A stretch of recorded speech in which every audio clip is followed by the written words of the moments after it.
speaker today, Yolonda Coles-Jones, who is the CEO of Yolonda Jones Creative. And I'll let her tell about the work that she's most currently doing, and certainly when she's talking about the lessons she has learned throughout her professional journey that she's going to share with us today. What's most interesting as I read her bio is she started out at Bank of America, working in the banking industry when she was a student at Hampton University. She eventually earned her degree from the University of Virginia in 2011. She has, I assume, to be a wonderful husband and will, and they have 4 children, including a surprise set of twin boys. So she has been the CEO of her company, Yolonda Jones Creative LLC, since 2016.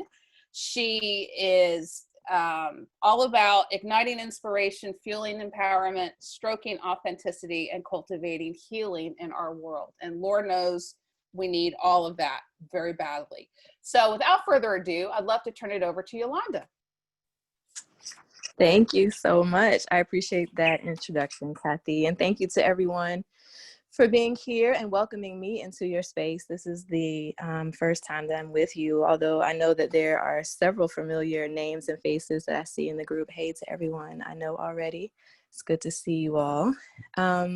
So I'm coming in and I don't really have a lot of background about your format or even what you'd like to know from me, but based on what I understand is you all are talking about paths to leadership. And I've been invited, based on my understanding, to come in and talk about what my path has looked like. And in my lingering with what to offer to you all today, what has stood out the most is nonlinear.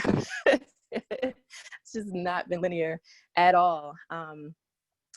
And I think in that I've been able to be groomed and to cut my teeth and be refined and crafted in so many ways that have undergirded me, supported me, and made it possible for me to be dynamic in leadership today and right now in the ways that I am and in the ways that I have been in the various iterations of my work. Yolonda, may I ask you to turn on your video? Yeah, just a minute here. Sorry, I didn't want to cut you off. No, it's fine. There she is.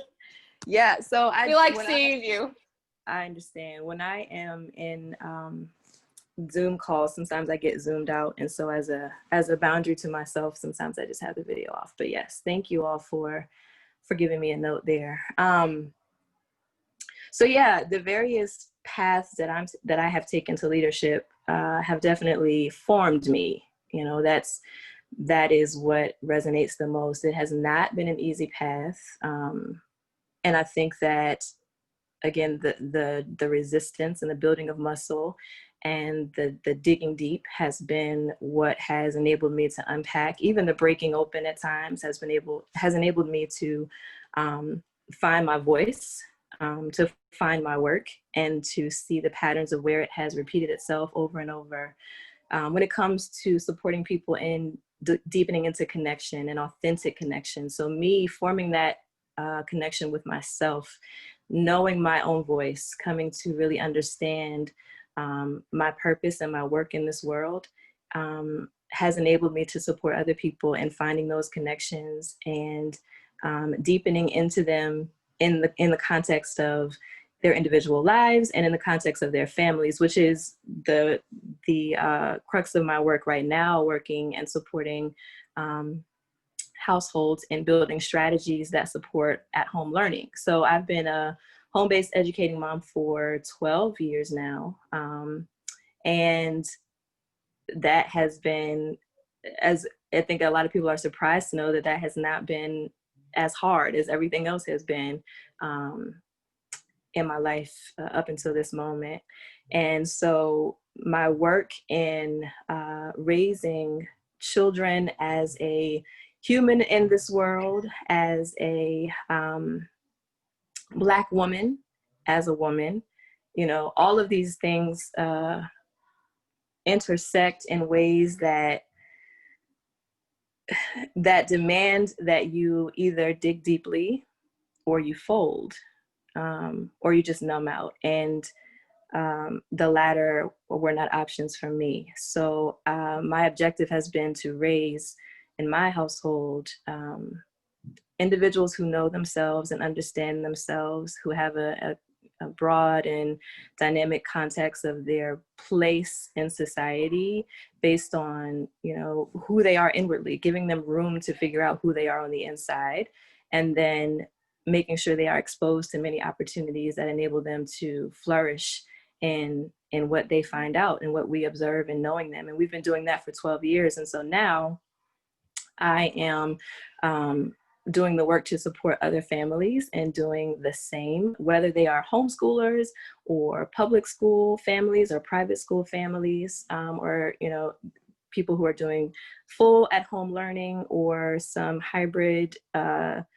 in school 2 days, out of school 3 days. I'm working with families in all kinds of configurations. And the main goal is to establish authentic connection and relationship so that when people are working in these very difficult, strenuous, stressful scenarios, be it in the professional environment or inside the household or just in the world, that people are able to come in and center within themselves and find peace and find self-awareness, focus on what matters most, and, you know, pace, and in those ways to be able to move productively through the work and into the work of being successful in business and in academics.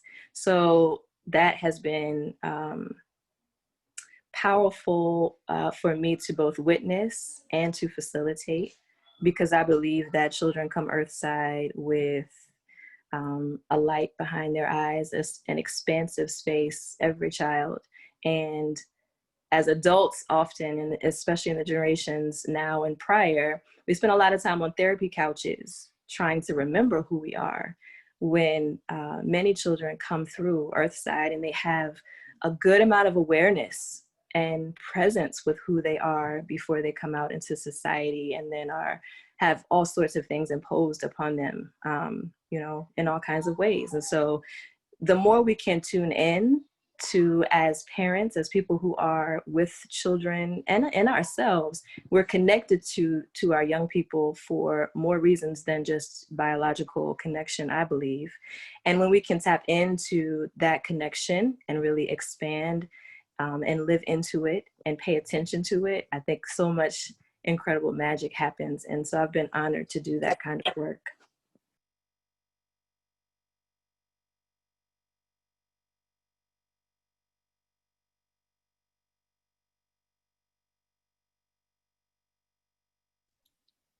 Yolanda, we lost you. We lost you. We don't hear you anymore. You're on mute now, Yolanda. Okay, I'm trying to get into the Now you're, can you're you good. see? Okay. Now we hear you. I saw some questions come through and I was trying to read those. Perhaps that's what Oh, don't worry about that. I'll do that for you. Okay, great. Do you want to go ahead and do you want to go ahead and take questions? I can do either or. I'm sort of moving fluidly through this here. So let's do that. Let's go ahead. No, let's go ahead and do that. Jennifer, who we just saw on our screens, she'd love to know, what are your strategies to dig deep? Strategies for digging deep, primarily, firstly, is going to always be the breath. And Kathy, I see that wonderful graphic on your wall back there. That caught my eye almost immediately. That's one of my mantras. And I jokingly say to some of my friends, like, if there were a breath church I would attend, I would be a faithful member to gather with people and just breathe. But that is one way. The breath is so powerful. I think that we disconnect in many ways from this thing that happens automatically for most of us, right? All day, every day. And when we are able to bring our awareness, and awareness is the second thing I would list, when we're able to bring our awareness to the breath, we're able to dig deep and to, and when I say dig deep, sometimes it is just a matter of connecting with stillness and this, a deep inner stillness, and being able to sort of feel that zero pull in the body, the weight of gravity, and our feet anchoring us beneath, wherever we're standing or wherever we're sitting, the weight of ourselves in the seat and the chair, those things help us to anchor. And then digging deep is like paying attention, being able to notice and watch your thoughts go by, and label them, disconnect, and make space from the worrier, the thinker, the planner, the judge, the critic, and to be able to just name the thoughts going by. That sort of, it's just like being at a museum and looking at a painting. When you're right up close to it, which is what our thoughts can be at times, we don't have space to really see and notice and feel and be fully in the experience. And so the more space we can make, the more we are able to deepen into this awareness, this sense of being grounded and full and abundant, and not consumed by whatever our experience is, but witnessing it, and being able to do that fully. So breath, awareness, our language and our words, being able to, because we hear ourselves speak. So being able to use words that give us space and also help have clarity about a thing versus spiraling down or out into anxiety or fear. So being able to use words that helps us, phrases that are true and authentic, that help us to also, change our mindset and perspective and deepen into a more grounded and centered reality. Body awareness helps us to deepen. So being able to pay attention to the signals that the body provides. It could be something as little as a tension headache or stress in the shoulders or the back, or, some people are able to be able to sense subtlety. There is congestion that perhaps can hang out in the arms or in the legs, and you feel this urge, this sort of intuitive leaning to want to move. And that congestion, when we are paying attention to our bodies, and we begin to move and make space around those sensations, then we can also deepen into ourselves. It's really just coming to a sense of, I am here, I am living in this body, I'm moving through, I'm, having interaction with this human or this individual or this object or this idea. Being able to distance yourself enough to have clarity about your experiences has really been the focus of deepening, as far as, that's how I would answer that question in part. I hope that's helpful. Oh, it is. No, and you're absolutely right. And the breath is what starts that process. Yeah. It's just in that noticing. In fact, I just reminded myself this morning about my need to get back into my breath practice, of when I notice feeling anxious or when I notice tension, just taking that breath instead of eating a cookie, which is what I've been doing all through pandemic, which has not been good for my waistline, amongst other things. So Robin, I'm so glad Robin's back with us. She has a question. How do you rediscover your younger self and authentic self and still make a living? She says her authentic self is a traveler. We know that about Robin. She's a traveler. But that's awesome. Yeah. So one of my favorite elders is she teaches joy, and joy cultivation. And she immediately comes to mind because many of the things that she instructs her audiences to do include remembering the things that you did when you were a child, listing out the things that bring you joy directly. So not as a result of, second handing off of someone else's experience necessarily. That is important, but being able to tap into what things do I do? What kind of experience can I create for myself that brings me joy? So for instance, you love traveling, the person who asked that question. I love kicking around a soccer ball. I love jumping rope. I love listening to really good gospel music that reminds me of being a kid laying on the church pews, the wooden pews, and makes me feel comfortable and at ease and safe. Those are things that bring me joy, but being able to identify for yourself what those things are is first. And then being able to, in the context of like incorporating into your everyday life, finding ways to be creative about it. So, all right, so if you are someone who loves traveling, what will satisfy that hunger in a way that is practical right now, that you can either build on. So maybe you're making plans, maybe you are saving money, maybe you are, you have in your sights this thing that you can take action on. You make an actionable plan, and then you sow into it, you envision it, you hold it, you feel yourself in the space that you envision yourself going to. And being able to have those sensations in the body can be very powerful, just using the imagination while you are making your way to the physical execution of the plan to travel. If that is something that is helpful, you could also, collect images. You can have conversations with folks who are in that part of the world. I mean, there are different ways to bring that more fully into your everyday life without needing to quit your job and, do the thing that you would love to do 24/7. I think that it's just about balance and bringing it in pragmatic ways that also ignite the soul. So, again, the power of the imagination and the power of, strategizing, thinking outside the box and being creative.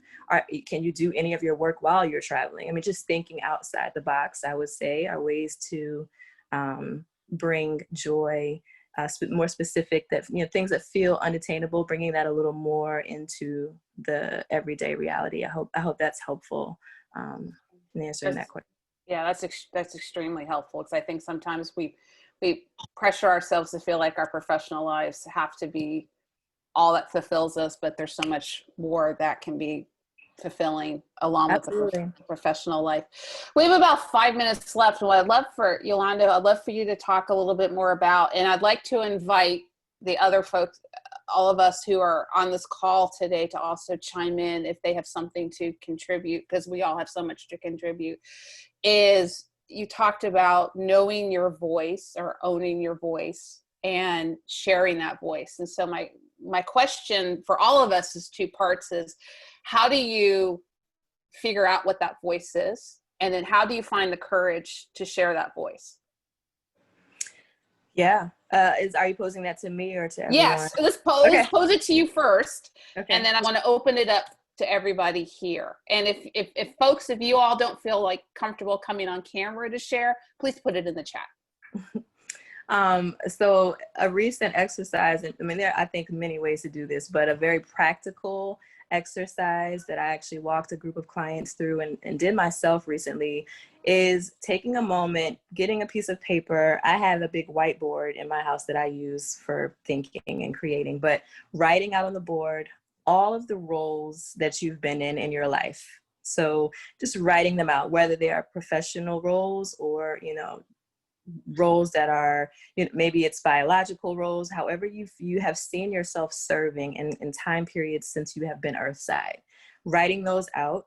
And then in a separate column, writing out the things that feel like they are deep core values for you, things that are very important for you, in a separate column.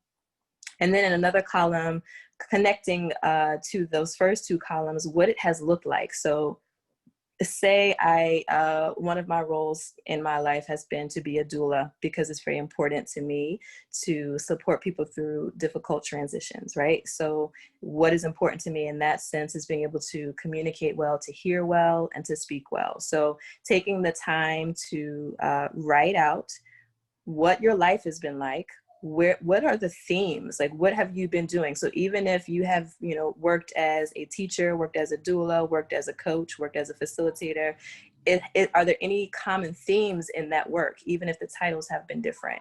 And being able to extract from all of these columns that you make what those themes are, sometimes that can help point to, the thing that is resonating. Maybe it's pointing to why you're here, what your work is, and being able to identify what's important to you in the context of that can help cue you towards what your voice, what it is that you're trying to say in the world, in the time that you're here. And how do you find courage? How do you find the courage to do that? To share the voice is to know that you are here and someone needs to hear what you have to say. If you were not you, and you saw you walk into a room, you didn't know yourself, what would you think if you saw yourself? Would you think about yourself that you had something important to say, that you could help someone, that you could support someone through a difficult time, that you could help them get to the next place that they want to go in their life based on what your experiences have been. And if the answer to those things is yes, and you're still feeling fear, then courage is doing it afraid. Like, courage is not the absence of, it's not like, okay, I got this. Now I know I'm 100% ready to do it. Courage is just deciding that I'm going to do it. And you walk it out, and you take that breath. You take the breath with you, and then you call in whatever powers resonate with you, be it God, be it infinite, be it source, be it, your ancestors. You call for help, and you go. Absolutely. And I think also identifying what that fear is. I know in my own life, I'm afraid of sometimes putting sharing my voice, because I'm maybe afraid of what someone will say, or they'll criticize me for it, or disagree with me. And so it's just knowing that that's what the fear is helps me overcome it, but we're all work in progress. Thank you. Anybody do it scared? It's one of my favorites. Absolutely. In the 5 minutes we have left, anybody want to share? How do you find the courage? Any words of wisdom from anyone? I want to open it up in the few minutes we have left. So I don't know if it's words of wisdom. Go ahead, Robin. You always have words. Robin, you always have words of wisdom. But it's building on what Yolanda said about thinking about what the other person is thinking. When you have a message to share, thinking about it as how is it helping that person. It's not going to help every single person, right? I mean, like, not everybody needs to hear your one message, but there is one person probably out there who's going to need to hear your message. And so thinking about them instead of about yourself. We have this acronym I've heard before that others may recognize, but tiny, their interest, not yours. I mean, like, it's really, how do you meet somebody else's needs, and how is your message going to help them and support them and encourage them is really the way that I get over. And when I'm starting to get scared or nervous about something, as soon as I take the spotlight off me and put it on the people who I'm talking to, it just makes such a world of difference, because it just takes one connection and one person to bring into focus. And one thing I've done, and I started doing this way back when we did virtual, conversations, I would literally take pictures of people that I knew I'm pointing to the top of my monitor, on the top of my monitor, so I could talk to them, because, sometimes you're talking into a void and you don't know what the response is. And so having somebody to look at that, I knew at least loved me and that I loved them was really helpful to me. We love you, Robin. Well, I'll put your picture up there, Kathy. You put my picture up. You haven't already? I'm surprised. Funny.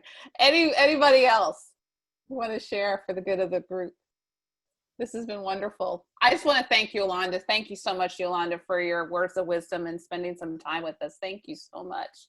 We're so grateful. We're so grateful to you. We're so grateful. I'm so grateful, personally grateful for all of y'all for spending a few minutes with us today. We're all hanging in there together. In the 3 minutes we have left, we do always like to finish the meeting with, if anyone has a success story that they'd like to share, and or a request for support or assistance, because that's why we're here. We're here to lift each other up, and we're here to provide that help. Yolanda used the H word, the help word. We're here to help each other and support each other and lift each other up.